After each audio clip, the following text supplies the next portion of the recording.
नमस्कार, मी पंजाब डक हवामान अभ्यासक। आज आहे 5 ऑक्टोबर 2024। आजपासून शेतकऱ्यासाठी अंदाज येत आहे, कारण की सर्व शेतकऱ्याचं विदर्भ असो, पश्चिम विदर्भ असो, पूर्व विदर्भ असो, मराठवाडा असो, सर्व शेतकऱ्याचं सोयाबीन काढण्यात चालू आहे। त्याच्यामुळे खास करून शेतकऱ्याला अंदाज देत आहे।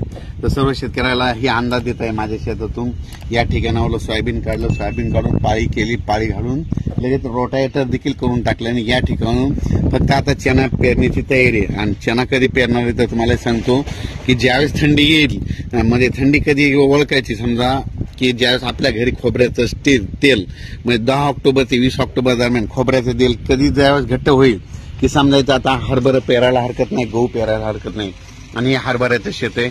आणि या ठिकाणून सर्व शेतकऱ्याचे अंदाज देत आहे। सर्व शेतकऱ्याला सांगू इच्छितो की राज्यामध्ये आज 5 ऑक्टोबर पासून राज्यामध्ये म्हणजे सगळीकडे काही पाऊस पडणार नाही म्हणून हा अंदाज लक्षात घ्यायचा। फक्त राज्यात सांगायचं झालं तर आज 5 ऑक्टोबर पासून तुम्हाला एक सांगू इच्छितो की 5 ऑक्टोबर पासून इकडे सांगायचं झालं तर सातारा, सांगली, सोलापूर, कोल्हापूर, पुणे, इकडं नगरपर्यंत, इकडं त्याच्यानंतर धाराशिव, लातूर, त्याच्यानंतर बीड जिल्हा, इकडं परभणी जिल्हा, इकडे जालन्याचा म्हणजे जालन्याच्या इकडे घनसावंगी त्या भागापर्यंत, इकडे नांदेड जिल्हा, हिंगोली जिल्हा आणि यवतमाळ, म्हणजे ह्या इतक्या पट्ट्यामध्ये ह्या